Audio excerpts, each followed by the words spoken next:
listening to you a couple of nights ago, and you were talking to these people, and they were saying that Israel, the Jews, did not have the right to gain Israel from the Palestinians. And I was just saying, throughout history, the Jews have been persecuted, obviously, from the Holocaust, and we were granted Israel as a result of this.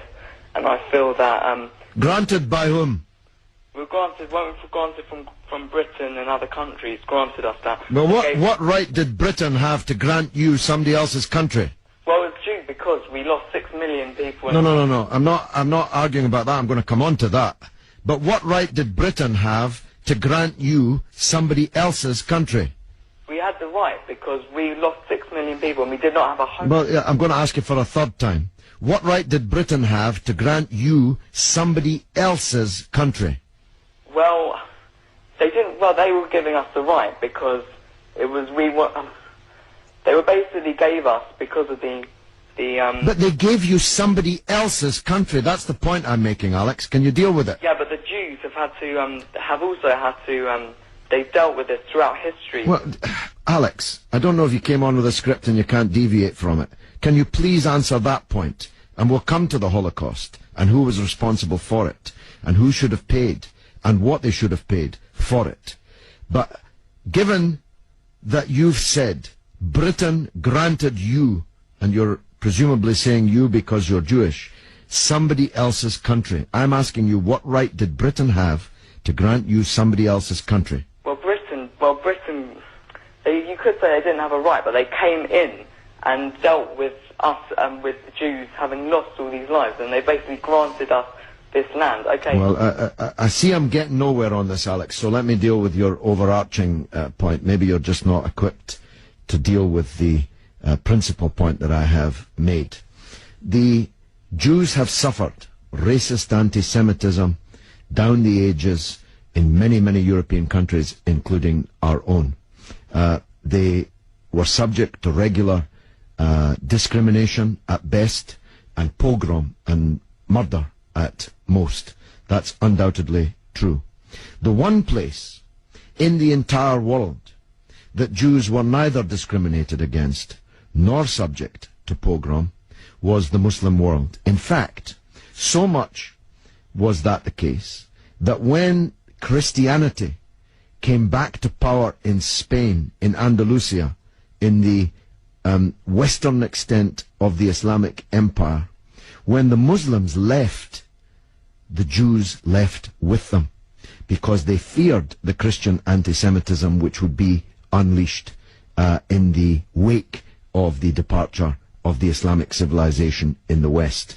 That's why so many Jews are to be found even today, and were to be found in profusion before the creation of the State of Israel, in countries like Morocco and along the North African coast, because under the protection of the Muslims, the Jews left Europe and went to live in North Africa.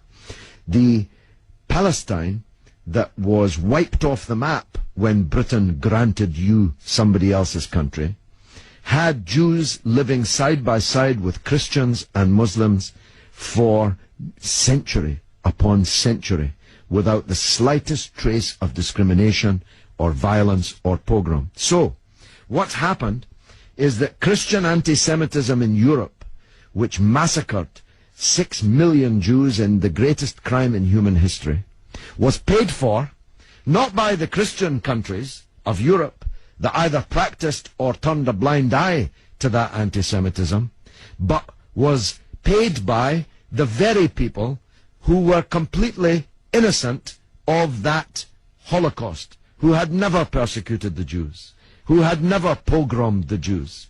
And that seems to me to add insult to the injury suffered by a people whose country was wiped off the map, who were dispersed into exile, to make way for a Zionist idea which was granted to European Jews, because these were the first settlers, granted to European Jews by Britain. And as you have singularly failed, 4 times I asked you, to acknowledge that Britain had no right to give away somebody else's country, one country given to a second people the land that actually belonged to a third people, it seems to me an all-round injustice, don't you think, Alex? Yeah, I agree that they didn't so much have the right, but they were stepping in after the Holocaust to grant it to the Jews. But it was long before the Holocaust that Britain stepped in. Britain stepped in 1917 with the Balfour Declaration made by the British Minister Balfour on our behalf to a group of atheistic Zionist Jews. I make the point about atheism because it's now claimed that this is some biblical land right, as if God was an estate agent. The men to whom Israel was promised were atheistic Jews. They were not only not speaking for all Jews, they represented at that time in 1917 a tiny proportion of the world's Jews. Most of the world's Jews supported communist or socialist parties and ideas at that time.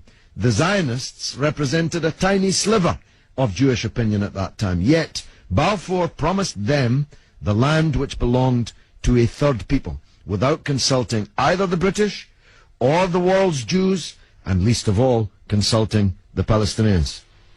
Okay, well, thanks very much for talking. Okay, Alex, thanks for listening, my friend.